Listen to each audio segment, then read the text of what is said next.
Welcome back dear students. उसने कहा था चैप्टर 2 क्लास 12 हिंदी का चैप्टर 2 जिसका नाम है उसने कहा था। इसमें हम लोग 3 क्लास लगभग कर चुके हैं ना। ये चौथा वीडियो के रूप में आपको मिलने वाला जो कि फाइनल होगा, एंड करेगा इस चैप्टर का। समझो कि यूनिट वाइज क्वेश्चन के रूप में आपको दिया जा रहा है और इसमें दिया भी नहीं है मैंने यूनिट वाइज, तो ये वाला क्लास आपको उसी एस्पेक्ट में हो जाएगा। लगभग आपको 1 से लेके 40 क्वेश्चन होगा अप्रॉक्स, नॉट वेल कंफर्म, लेकिन इसके अंदर में होगा, इससे ऊपर भी नहीं होगा।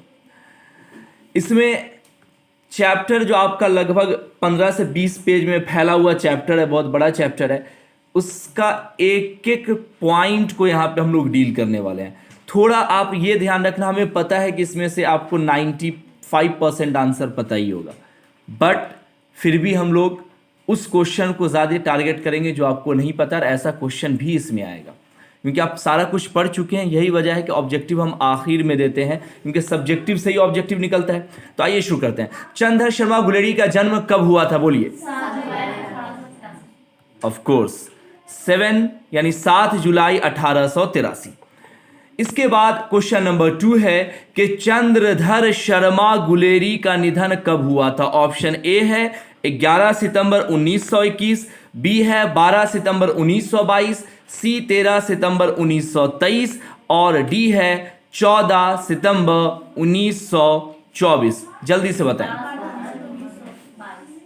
यस, चंद्रधर शर्मा गुलेरी का जन्म, देखो पहले आपको चंद्रधर शर्मा गुलेरी का जन्म, फिर निधन।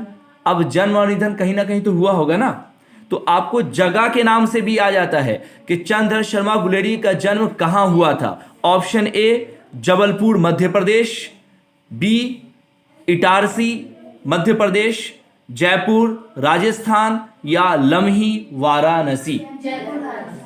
एक्सीलेंसी।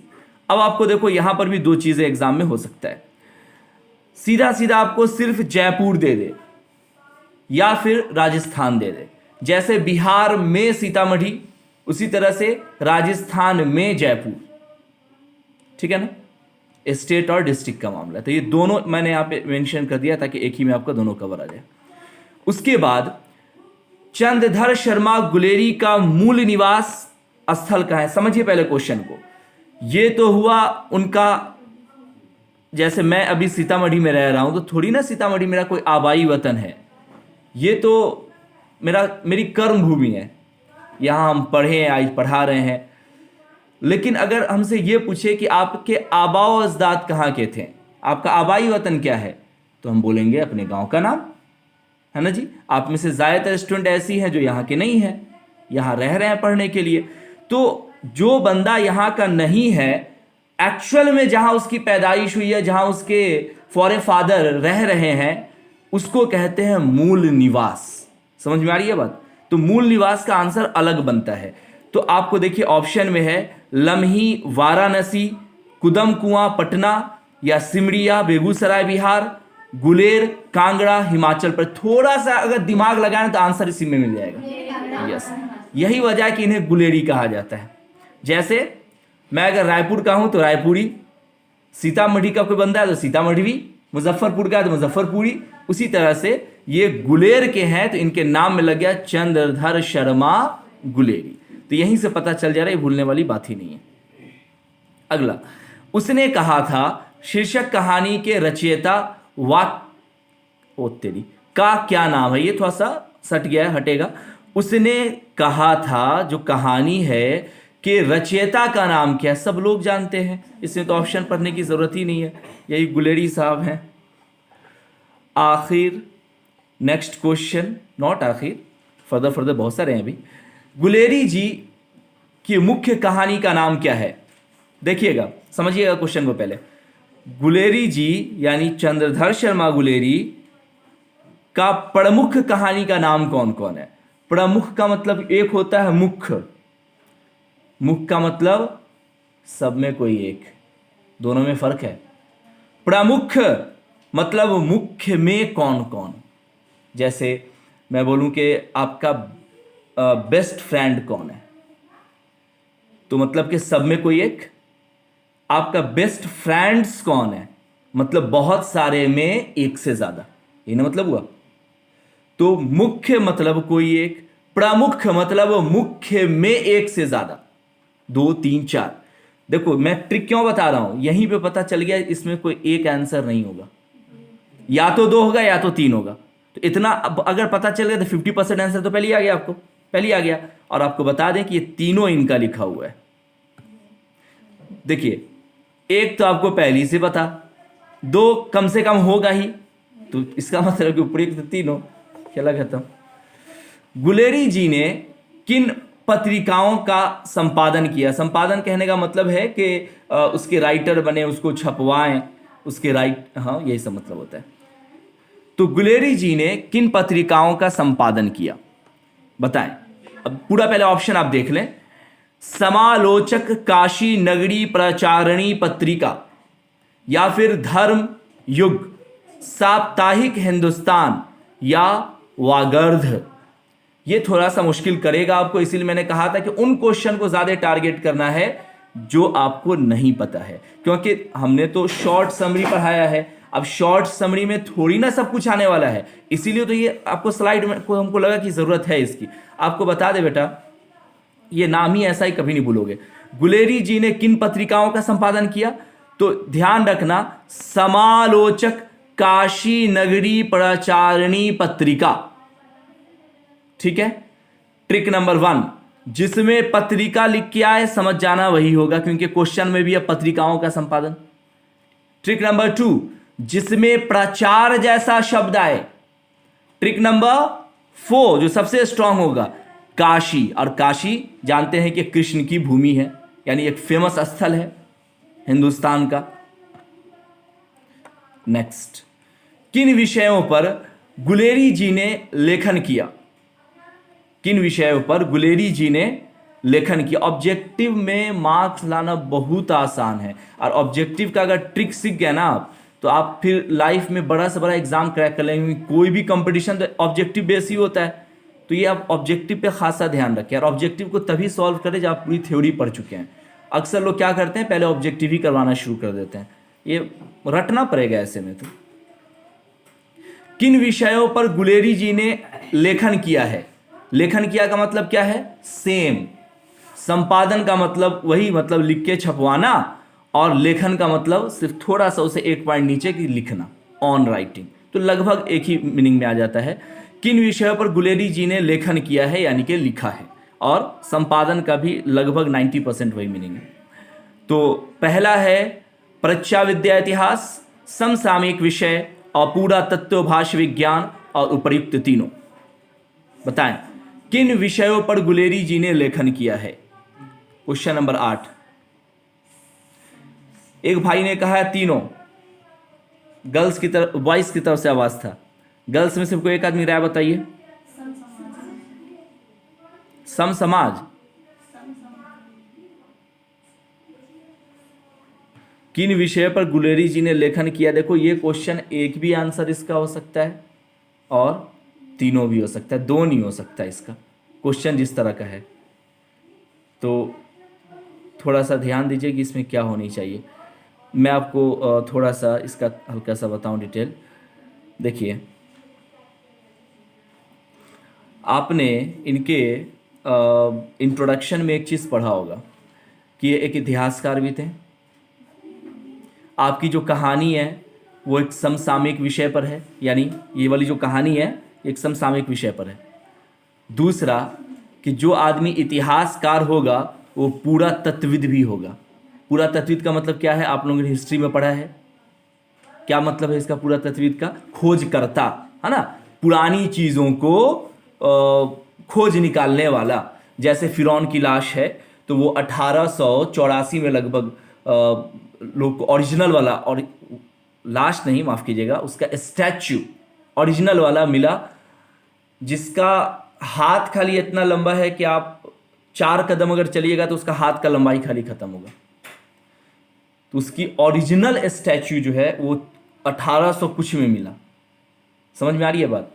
तो उतना साल पुराना स्टैचू इतना दिन बाद मिला, तो इसको जो खोज निकालता है, जो इसका वैज्ञानिक होता है, उसको हम कहते हैं पुरातत्वविद, और वही इतिहासकार कहलाता है।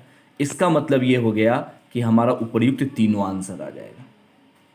मतलब जो आपके लिए नया है वहाँ हम ट्रिक भी आपको दे रहे हैं ताकि आपको वो ऐसे ही सॉल्व हो जाए। तो ध्यान रखिएगा कि प्राच्यविद इतिहास, समसामयिक विषय और पुरातत्व भाषा विज्ञान, ये तीनों जो है क्या नाम है इनका, गुलेरी के द्वारा लिखा गया है।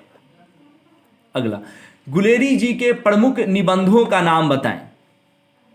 कछुआ धर्म डिंगल संस्कृत की मरौसी मोही कुटवा पुरानी हिंदी दीवाना प्रिय उपयुक्त सभी, कैसा कैसा नाम सब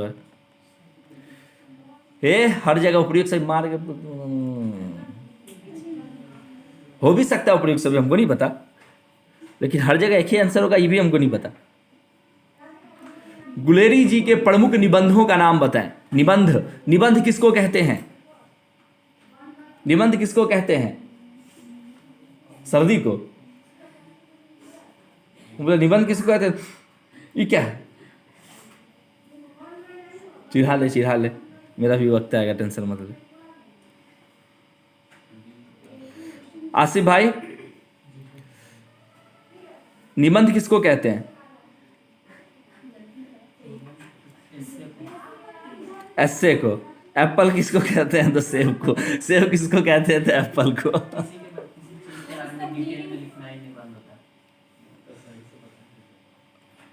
किसी चीज के बारे में एक फॉर्मेट में, मतलब कि जैसे आप गाय पे ऐसे लिखते तो क्या करते हैं? सबसे पहले गाय के बारे में लिखते हैं कि गाय एक पालतू जानवर है, हैं? गाय के पास एगो पूंछ होता है, चारों टांग होता है, हैं? हाँ, गाय के पास दुइये को टांग होता है। हाँ सही बात, दूगो तो हाथ होता है ना, भूल गए थे हम।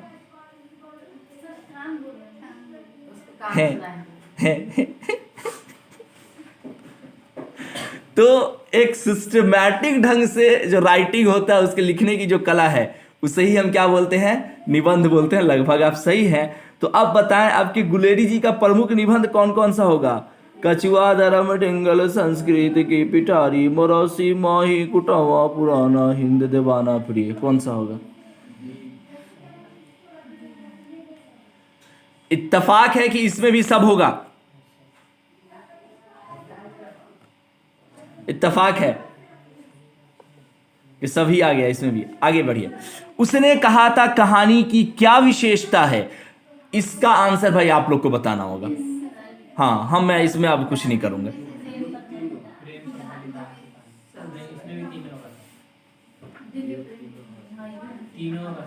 जी, आपकी बात हमने सुना कि तीनों। और लोग अपना अपना कमेंटमेंट दीजिए।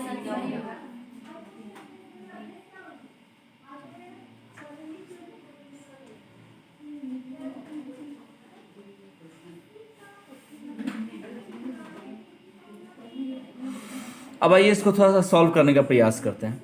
उसने कहा था कहानी की क्या विशेष है? देखिए, दिव्य प्रेम की कहानी। दिव्य प्रेम की कहानी का मतलब क्या है? बड़ा अच्छा स्टोरी था इसका। जो नए बच्चे हैं थोड़ा सा बता दें, दिव्य प्रेम का मतलब भी समझ में आ जाएगा। इसमें एक 12 साल का लड़का और 8 साल की लड़की, अमृतसर की एक कहानी है, जिसमें अनजाने मोहब्बत दिल में एक जगह बना लेती है। और बचपन में ही, अब 8 साल और 12 साल का बच्चा में क्या होगा, थोड़ा बहुत अपना आंख दो चार हुआ, और बार बार वो उसको मिलती थी। अब एक ही जोन में रहने वाला था, तो पूछता था कि तेरी कुरमाई हो गई, मतलब तेरी मंगनी हो गई? तो लड़की धत बोल के भाग जाती थी। एक दिन बोल दी गुस्सा में कि हमरा हो गया जो। तो छोटका बच्चा, उसको लग गया कि अरे साला दिल टूट गया। उतना पहले ही बोल देती तो कोई दिक्कत ना था। तो बेचारा वहां से बैक हो जाता है। वो उस वक्त की बात थी। अभी का मामला होता तो लोग 10 को गाली देता कि साली पहले कहानी बताई, उतना दिन से तुम्हारे पीछे हम पड़े हुए हैं। तो बेचारा शरीफ था, वो बैक हो गया। आगे चल के फिर उस अपना पढ़ाई लिखाई पे ध्यान देता है और बन जाता है सेना। जर्मन से लड़ाई होता रहता, जर्मनी से। वहाँ जो उसके जो लीड ये होते हैं, सेना को लीड करने वाले जो लीडर होते हैं, वो इत्तेफाक से उनकी जो पत्नी होती है, उसके जब वो घर पे जाते हैं तो उनकी जो पत्नी होती है वही लड़की होती है जिस पे वो 12 साल की उम्र में आशिक हुआ था। तो उसने इनको ये कहा कि देखो मेरा एक बेटा वहाँ है, क्या नाम था उसका, बोधा सिंह, तो उसकी जान खतरे में है, तुम हमको वचन दो कि तुम उसके जान की रक्षा करोगे। तो वो ऐसा ही करता है। पूरी एक कहानी है उसका, कैसे कैसे हिफाजत करता है। आज आखिरी सीन ये है कि उस पर जो गोली आ रही होती है दुश्मन सेना की, उसको वो साइड करके खुद सामने आ जाता है और वो खुद गोली उसको लग जाती है। उसके बाद फिर उसकी जो है रूह निकल जाती है और उस जो वचन जो उसकी जो बचपन की जो लवर उसको दी थी उसको वो निभाता है। कब? जब वो किसी और की बन चुकी है तभी भी। आप समझ रहे हैं अभी के वक्त में क्या होगा? अगर कोई बोल दे तो बाप रे बाप मत पूछिए क्या होगा, लोग वहीं पे गल्ला दबा देगा कि एक तो मेरी हो ना सकी, ऊपर से हमको काम भी दे रही है। तो ये जो थीम है वो क्या बता रहा है कि असल प्रेम वह है, असल मोहब्बत वह है जो खुद को फना करके भी अपने मोहब्बत को आबाद किया जाए। तो इसी को कहते हैं दिव्य प्रेम। समझ में आई बात? तो कहानी भी समझ में आ गया होगा जो लोग नहीं थे, और दिव्य प्रेम का मतलब आप लोग भी समझ गए। तो सीधी सी बात है, दिव्य प्रेम वाला मामला तो है भाई साहब, ये तो बहुत अच्छे से आप लोगों को समझ में आ गया। प्रेम पर बलिदान देने की बात बिल्कुल है, इसी कहानी में समझ में आ गया बलिदान की बात है। युद्ध की कहानी भी है, युद्ध तो होबे किया है, तो बिल्कुल आप लोग एक ही बार में जान गए हैं कि उपयुक्त तीनों इसका सही आंसर होने वाला है।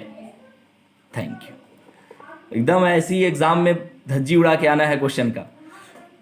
उसने कहा था कहानी कब? सरस्वती में छपी। सरस्वती में मतलब एक पत्रिका था, एक अखबार था, एक किताब नुमा चीज थी। उसमें कब छपा ये आपको बताना है।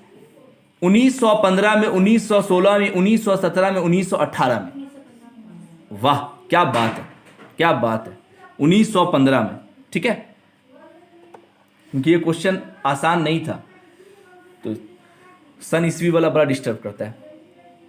उसने कहा था कहानी किस दृष्टि से मील का पत्थर मानी जाती है? थोड़ा संभल के, क्योंकि हमें लग रहा है कि जिस आंसर को आप बताओगे वो गलत हो जाएगा, क्योंकि इसमें हम भी गलत हो गए थे, फिर हम ध्यान दिए तो तब सही आंसर पता चला। उसने कहा था कहानी किस दृष्टि से मील का पत्थर मानी जाती है? पहले क्वेश्चन समझ लो, मील का पत्थर किसे कहते हैं? ऐसा कोई मिसाल उस जैसा कोई ना बन सके। जैसे शोहदा में सबसे बड़ी मिसाल किसकी है? तो हसन और हुसैन की, तो मील का पत्थर साबित हुई करबला के मैदान में। तो मील का पत्थर का मतलब यह है कि उस जैसा कोई दूसरा फिर ना हो। तो उसने कहा था कहानी किस दृष्टि से मील का पत्थर, यानी किस दृष्टि से मतलब किस नजरिए से।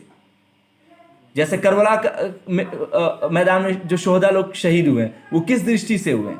धर्म की रक्षा के लिए, हाँ, बैत न करने के लिए किसी और के हाथ पे, यजीदी के हाथ पे। तो उसी तरह से इस कहानी में दृष्टि क्या था वो आपको बताना है। ऑप्शन है आरंभिक काल की कहानी, और बी शिल्प विधि तथा विषय वस्तु विकास की दृष्टि से, वचन निभाने की दृष्टि से, या फिर युद्ध वर्णन की दृष्टि से। हमको भी यही लगा था, हमको भी यही लगा था कि वचन ही बड़ा इंपॉर्टेंट है, लेकिन अब मेरा थोड़ा सा ट्रिक समझिएगा। उसने कहा था कहानी किस दृष्टि से मील का पत्थर साबित हुई। आप बताइए, वचन वाला क्या खाली यही है? वचन तो लैला मजनू का भी था, शीरी फरहा का भी था, मोहम्मद सल्लल्लाहु अलैहि वसल्लम का भी था।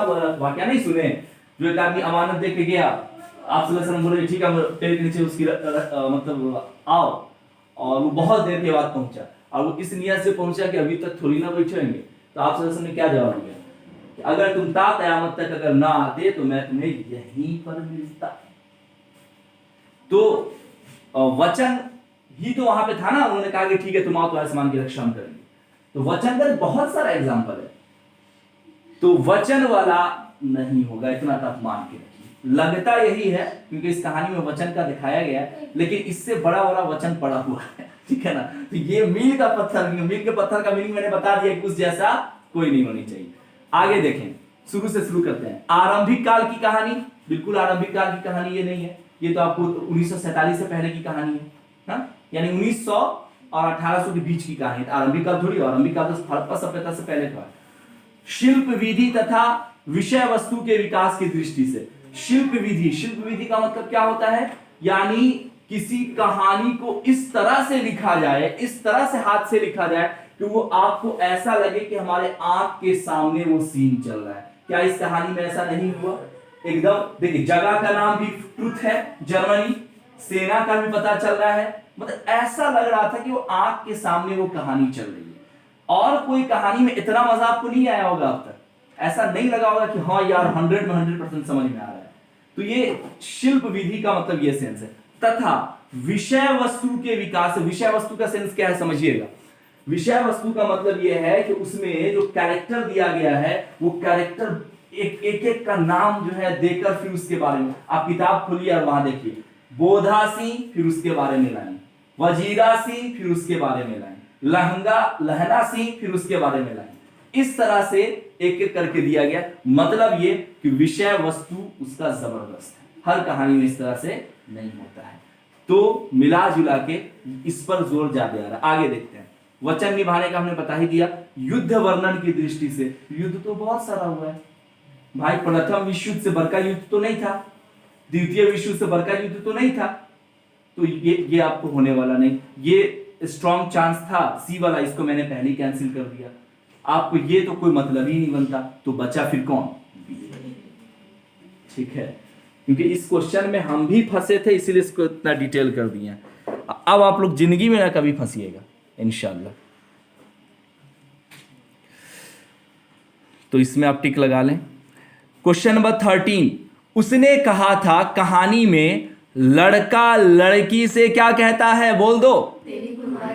ऑफ कोर्स, ये तो खैर नींद से उठा के पूछे तो बता दीजिएगा। उसने कहा था कहानी में लड़की क्या कहकर भागती है। यस हमको तो लग रहा है कि अगर ये एग्जाम में आया तो इतना जोर से नहीं आप लोग टिक मार देंगे कि फट ही नहीं जाए, वो तो इतना स्पीड आपके हाथ में हो जाएगा। यह किस पाठ की उक्ति है, राम राम यह भी कोई लड़ाई है। ऑफ कोर्स उसने कहा था। मैं आपको एक होमवर्क दे रहा हूं, ये किसने कहा था, ये किसने कहा था, ये थोड़ा आपको पता करना है। ठीक है, किताब खोलिएगा, वहां डिटेल में, जिनके पास किताब नहीं है गूगल कीजिएगा, पूरा किताब आ जाएगा, एनसीईआरटी का सारा किताब पड़ा हुआ है। तो राम राम यह कोई भी लड़ाई है, ये किसने कहा था। अगला, यह किस पाठ की उक्ति है, जाड़ा क्या है, मौत है और निमोनिया से मरने वाले को मुरब्बे नहीं मिला करते, वीवीआई। ऑफ कोर्स ये तो आप लोग ये भी झटके में बता दीजिएगा किस कहानी से है। ऑफ कोर्स इसका मतलब क्या था, मुरब्बे से मरने वाले को, सॉरी निमोनिया से मरने वाले को मुरब्बे नहीं मिला करते, मतलब जीवन का सुख। और दूसरा मीनिंग बताता हूं, दूसरा मीनिंग इसका यह है कि जैसे है ना हम लोग में कि भाई इंतकाल कर जाते हैं तो 2 गज जमीन मिलती है। नॉन मुस्लिम में क्या है कि उसको 2 गज जमीन से मतलब नहीं है, लेकिन उसके आसपास में कोई दरिया होनी चाहिए। जैसे लोग गंगा में जाते हैं अस्थि को विसर्जित करने, समझ में आ रही है ना बात। तो वो ये कह रहा है वजीरा सिंह के, अरे यहां इतनी ठंडी है कि निमोनिया नहीं कहीं धर ले, और निमोनिया पकड़ लेगा तो थोड़ी ना तुम्हारा कोई दाह संस्कार यहाँ पे सही से हो पाएगा। यहाँ पे तो लोग जहां मर रहा है उधरे जो है पड़ा हुआ है, बॉडी कोई देखने वाला नहीं है। मतलब कि अंतिम संस्कार भी नसीब नहीं होने वाला है। यानी अंतिम संस्कार के सेंस में जो मुरब्बा है, मुरब्बा से आशय है सागर, महासागर, पोखर, गंगा जल, इस सब का भी सेंस है। ठीक है, तो आपको ये आएगा किसी न किसी क्वेश्चन में कि मुरब्बे का क्या अर्थ होता है। तो 2 तरह का मीनिंग बनेगा, दोनों एक साथ कभी नहीं आएगा। एक तो आपको मैंने बताया सुख नहीं मिलने वाला, और प्लस ये, जो दोनों में से जो आएगा उसको टिक मार देना। बहरहाल यहाँ पे क्वेश्चन क्या है कि यह जो लाइन है वो किस कहानी से लिया गया है, कि उसने कहा था, ये तो पता ही है आप लोग को। अगला, किस पाठ में आया है मृत्यु के पहले स्मृति बहुत साफ हो जाती है, जन्म भर की घटनाएं एक एक करके सामने आने लगती है, सारे दृश्यों के रंग साफ हो जाते हैं, समय की धुंध बिल्कुल उन पर से हट जाती है। ऑफ कोर्स उसने कहा था। नेक्स्ट, किस पाठ में उद्दत है, अब के हार में यह आम खूब फलेगा, चाचा भतीजा दोनों यहीं बैठकर आम खाना, खाना जितना बड़ा भतीजा है उतना ही बड़ा यह आम का पेड़, जिस महीने उसका जन्म हुआ था उसी महीने में मैंने इसे लगाया था। ऑफ कोर्स ये भी किसका है? देखो एक चीज समझ लो आप, एक न एक क्वेश्चन इस तरह का आना आना लाजमी है। कोई एक क्वेश्चन मतलब कोई लाइन दे देगा, कहेगा कि ये किस कहानी से लिया गया है, एकदम आएगा। तो मैंने क्या किया कि सबको एक साथ सेटिंग कर दिया है ताकि आपको याद करने का जरूरत ना पड़े। देखो समझ जाओ, किस पात्र ने उसने कहा था, देखो यहां पे थोड़ा सा ट्विस्ट किया गया लेकिन लगभग वैसा ही क्वेश्चन है। किस पात्र ने उसने कहा था कहानी में कहा है, और अब घर जाओ तो कह देना कि मुझे जो उसने कहा था वह मैंने कर दिया। बिल्कुल, लहना सिंह को जब गोली लग चुका था तो जब उसकी जान निकल रही थी तो उसने कहा बोधा सिंह को कि तुम्हारी अम्मा जो कही थी कह देना कि मैं वो वचन को निभा दिया। क्वेश्चन 20, किस पाठ में उद्दत है? उद्दत का मतलब दिया गया है। हां, देश क्या है? स्वर्ग है। ऑफ कोर्स उसने कहा था। देखिए कितना तरह, एक ही तरह का मतलब आपको यही देखो, किसी पार्ट में ये पूछ देगा, किसी पार्ट कहने वाला क्वेश्चन सेट, किसी में ये पूछ देगा तो बच्चा को क्या लगता है क्वेश्चन अलग है। क्वेश्चन अलग है लेकिन आंसर एक ही है ना। आप लोग का group A B C D E F G H I J K तक चला जाता है क्या, क्वेश्चन का सेट, क्वेश्चन ए क्वेश्चन बी। तो इसी तरह से क्वेश्चन हल्का हल्का चेंज करता है लेकिन आंसर लगभग बराबर होता है, 19-20 का फर्क होता है। पलटन का विदूषक कौन था? पहले आपको यह बता दें कि विदूषक का मतलब होता है जोकर, कॉमेडियन। हाँ पहले ही बता चुके हैं। अगर हिंदी भी समझते हो तो ऐसे भी समझ लो, विदूषक हम नहीं बोलते कि यार ये सामान दूषित हो गया, तो दूषित का मतलब क्या होता है? खराब हो जाने वाला। और जो एक कॉमेडियन होता है वो क्या करता है? खाली आलतू फालतू वाली बातें तो करता है। सही बात बोलेगा तो हंसी कोई को नहीं लगेगा, उल्टे सीधे बात से लगता है हंसी। अब कपिल शर्मा का शो देखो और खाली सच सच बोले, कुछ झूठ बोलवे ना करे, तो थोड़ी ना हंसी लगने वाला है। सारा तो स्क्रिप्ट होता है, बनी बनाई कहानी होती है, ओरिजिनल थोड़ी होता है। तो पलटन का विदूषक कौन था? बोल पक्का? ठीक। उसने कहा था कहानी में किस शहर का चित्रण है? वाह, बिना ऑप्शन देखे बता दो, इसका मतलब कि आप लोग बहुत अच्छे से तैयारी किए हैं, बहुत अच्छी बात। जर्मन पलटन को किसने मार गिराया? बिल्कुल, ये लहना सिंह जो थे इन्होंने ही जर्मन पलटन को मारा। लहना सिंह के गांव का क्या नाम था? हाँ बहुत अच्छा, बोलो जोर से बोलो यार, डर क्या रही है। माझे। उनके गांव का नाम क्या था? इसका ट्रिक बता देता हूं। बिहार के माउंटेन मैन का क्या नाम है पूरी इंडिया के? बल्कि जीतन राम मांझी, उसी से याद रखना, मांझे। अरे फिल्म भी तो आया ना उस पर, हाँ, द माउंटेन मैन, ऐसी नाम है ना शायद। भाईजान तक किसी से छुटा नहीं होगा, पठान तक किसी से छुटा नहीं होगा। अब वो इतिहास पे बना हुआ फिल्म है तो नहीं कोई देखा, वही तो हम बोल रहे हैं, सच्ची कहानी है। ये सब फिल्म देख सकते हैं, खाली कोई गाना वाना आया तो भगा लेना, मतलब गुनाह हमको होगा कि यही बोला था। ईमानदारी से फिल्म देखने में सच में हमको तो लगता है सवाब होगा इंशाल्लाह। ऊपर वाला खुश होगा ना, देखिए देखो कितना बंदा शरीफ है कि अकेला में भी देख रहा है, फिर भी इतना ध्यान है कि फालतू सीन नहीं देखना है। सिख राइफल्स के, ऐसी कमेंट में बोले हैं बात, हम कोई मुफ्ती थोड़ी है, सही मत मान लेना। सिख राइफल के जमादार लहना सिंह का नंबर क्या था? क्या क्वेश्चन है। देखो हर बंदूक का होता है ना AK-47, उसी तरह से उसका जो नंबर था 77 था। लहना सिंह की मृत्यु किसकी गोद में हुई? ये तो याद ही रहने वाला है। सूबेदार हजारा सिंह के लड़के का नाम क्या था? बोकला सिंह, सॉरी बोधा सिंह। किस फिल्म डायरेक्टर ने, हाँ मैंने कहा था कि फिल्म भी है, इस पर जाके गूगल करके देख सकते हो कि किस फिल्म के डायरेक्टर ने उसने कहा था कहानी पर एक फिल्म भी बनाई है। सलीम जावेद? नो। प्रियदर्शन? नो। महेश भट्ट, आलिया भट्ट का अब्बा? नो, सच में उसका अब्बा है। और विमल रॉय? यस। इसका ट्रिक आपको याद रखना है ऐश्वर्या रॉय से। हाँ, विश्व सुंदरी किसको याद नहीं रहेगा। तो विमल रॉय, आपको ध्यान रहेगा कि इन्होंने एक फिल्म बनाई है, पूरी इसी कहानी पर फिल्म बनाई है, पूरा ये दिखाया गया है। आज सिर्फ 1 घंटे का फिल्म है लगभग, हमने देखा है। तो आप गूगल करेंगे तो आ जाएगा, या कहिएगा तो हम लिंक सेंड कर देंगे। साफ सुथरी फिल्म है, दिक्कत नहीं है। का हो कुंची बोल रहे थे हैं, अगले साल बोल लीजिएगा, रह दो। भारतीय सिपाहियों का किसके साथ संघर्ष हुआ था? बिल्कुल, जर्मनी के साथ। जर्मनी, मैं अलग से ऐसे पूछ ले रहा हूँ क्योंकि आप लोग तो सारा सब्जेक्ट पढ़ते हैं यहाँ। तो आप बताएं कि जर्मनी मुख्य रूप से किस आदमी की वजह से जाना जाता है? Yes, Hitler. कितना फेमस आदमी है, सोचिए कि अपने देश में भी कोई कुछ ज्यादा बदमाशी करता, लोग क्या बोलते हैं, ज्यादा हिटलर ना बन। लेकिन इसको पता नहीं होता कि डायलॉग आया कहां से। ये वही हिटलर से आया, क्योंकि वो हिटलर बड़ी बदमाश था। आगे बढ़ते हैं, ना बढ़ा हो गए 30 क्वेश्चन आपका द एंड। मैं आपको बता दूं कि इंशाल्लाह इससे बाहर एक भी क्वेश्चन आपको ऑब्जेक्टिव में बिल्कुल भी नहीं आएगा। ये आपका पूरी तरह से फुल्ली एंड फाइनल है। कुछ पूछना है तो पूछ लो, आखिरी वीडियो था। 31 मिनट में आपको 30 क्वेश्चन, ठीक है, लगभग 1 मिनट कुछ सेकंड। ओके, बाय, अल्लाह हाफिज।